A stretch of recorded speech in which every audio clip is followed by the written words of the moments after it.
नमस्कार, कैसे हैं आप। स्वागत है आप सभी का हमारे चैनल डिवाइन स्टोरीज़ पर। हमारे जीवन में सब सुख सुविधाएं, सब साजो सामान होते हुए भी अक्सर अशांति रहती है, बेचैनी रहती है, नींद नहीं आती।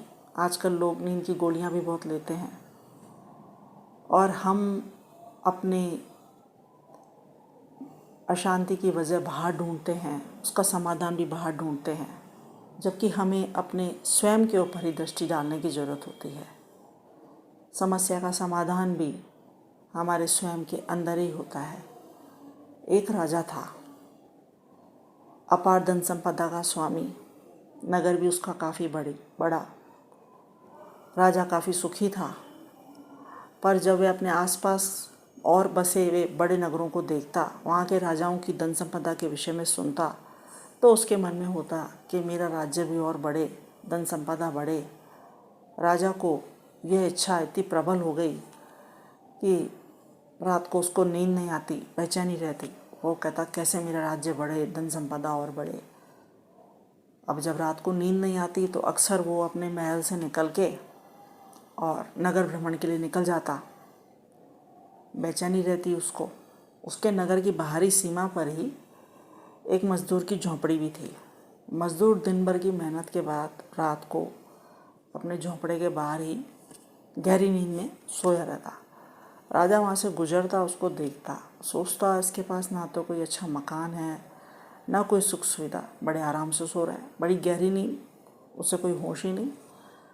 राजा कहता सब कुछ होते हुए भी मुझे नींद नहीं आ रही। राजा बड़ा परेशान। राजा का एक मंत्री था जो उसका सलाहकार भी था। राजा ने उसको अपनी समस्या बताई कि भाई मुझे काफ़ी समय से ऐसे हो गया है कि मुझे रात को नींद ही नहीं आती, मैं बड़ा बेचैन रहता हूँ। अब इसका क्या समाधान है। तो मंत्री बोलता है महाराज, समाधान तो तब ढूंढे जब पहले समस्या पता चले, कारण पता चले, इस समस्या का कारण क्या है, फिर उसका समाधान ढूंढा जाए।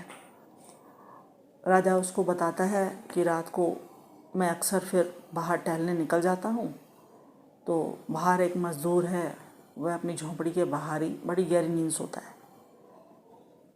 जबकि पूरी तरह वो खाना भी भरपेट खाता होगा कि नहीं और कैसे रहता है वो, तो भी उसे नींद बड़ी गहरी आती है। अब मंत्री बोलता है महाराज, आपकी समस्या का समाधान इसी बात में छुपा हुआ है। आप उस मज़दूर को बुलाइए और जैसे मैं आपको कहता हूँ वैसे करिए। अगले दिन राजा उस मज़दूर को बुलवाता है। मज़दूर बेचारा डरता हुआ आता है कि क्या बात हो गई। तो राजा उसको कहता है कि भाई तू बड़ा गरीब है, बड़ी मेहनत करता है, तो ये 100 अशर्फियों की थैली ले और जाके इससे कोई कारोबार अपना शुरू कर, अपना जीवन अच्छा बिता। तो राजा मंत्री को थैली पकड़ाता है कि भाई इसको ये 100 अशर्फियों की थैली दी जाए। अब मंत्री उसको देता है। अब वो बड़ा प्रसन्न हो जाता है मज़दूर, उसने तो सोचा ही नहीं था, वो तो डर रहा था राजा के पास आने से। अब वो घर जाता है और अपनी पत्नी से बोलता है कि आज राजा ने मुझे ये इनाम दिया है और बोला है कि इससे अपना कुछ जाकर अपना कोई कारोबार वगैरह शुरू कर और अपना जीवन अच्छे से बिता। पूरी 100 अशर्फी है इसमें। उसकी पत्नी बोलती है भाई 100 अशर्फी, वो गिनती है तो 99 ही थी अशर्फियाँ। वो अपने पति को बोलती है आप तो कह रहे थे 100 अशर्फियाँ, ये तो 99 ही हैं। उसका पति बोलता है नहीं, राजा ने खुद, राजा के मंत्री ने मुझे हाथ में दी है थैली, 100 अशर्फियाँ हैं, वो गिनता है 99।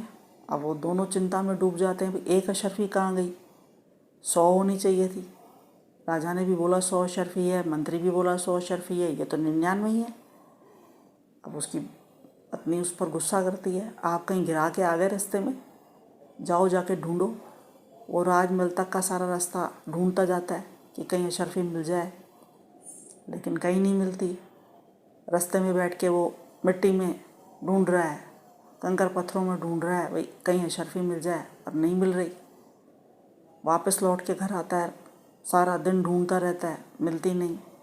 पत्नी बोलती है क्या हुआ, आपने पता नहीं कहाँ गुम कर दी।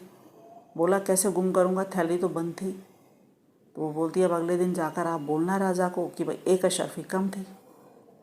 अब सारी रात उनको नींद नहीं आती, दोनों चिंता में बैठे हैं। उनको लगा एक अशरफी कम कैसे हो गई, ये 99 ही क्यों है, 100 क्यों नहीं है।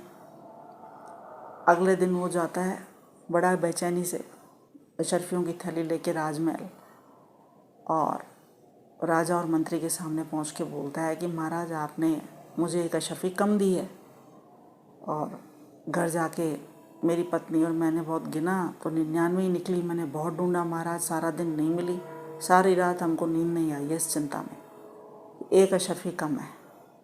तो राजा बोलता है नहीं, मैंने तो 100 अशरफी ही दी थी। तो मंत्री को बोलता है भाई 100 अशरफी थी। तो मंत्री बोलता है हाँ महाराज, आपने 100 दी थी पर मैंने उसको 99 दी थी। और एक अशरफी मंत्री अपनी जेब से निकाल के दिखाता है भाई ये।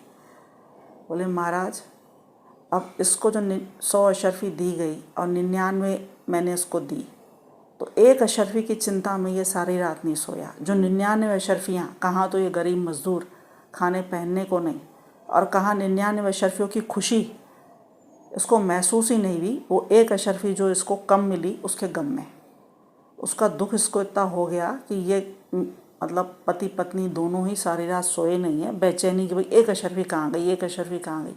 जो 99 हैं उसका मालिक को शुक्रिया अदा नहीं कर रहे कि भाई हम कहाँ गरीब थे, हमें मिली तो सही। महाराज वो उसी चिंता में सारी रात नहीं सोए। तो महाराज आपका भी यही हाल है, इतना बड़ा साम्राज्य, इतनी धन संपदा, लेकिन आपको भी यह है कि भाई इससे ज़्यादा धन संपदा हो, इससे बड़ा साम्राज्य हो, जो है उसके लिए उस परमात्मा का धन्यवाद दें, उसका सदुपयोग करें जो हमारे पास वर्तमान में मौजूद है। ना कि औरों को देखकर हम महत्वाकांक्षा करते रहें कि पराई चीज़ वह पराये के पास इतना है हमारे पास हो, अगले के पास इतना है हमारे पास हो। तो उस महत्वाकांक्षा के कारण ही महाराज आपका हृदय इतना अशांत, आपको नींद नहीं आती। जो मौजूद है उसका सदुपयोग नहीं, और हम आगे की आशा करते हैं। तो यही हम सबका भी हाल यही है। ईश्वर ने जो हमको दिया है अपार, पहले तो उसने हमको ये मनुष्य चोला दिया अपने सब अंगों के साथ, और उसके बाद हमें ईश्वर ने जो भी दिया उसमें संतोष करके, उसका धन्यवाद करके, और हम अपने जीवन में आगे बढ़ें। हमें जो वर्तमान में उनकी तरफ से मिला है उसका सदुपयोग करेंगे तो आगे और हमारे लिए बेहतर होगा। संतोष ही सबसे बड़ा धन है। तो दोस्तों, ये थी आज की कहानी। हमारे चैनल को लाइक और सब्सक्राइब करिए, हमारा प्रोत्साहन बढ़ाइए। धन्यवाद।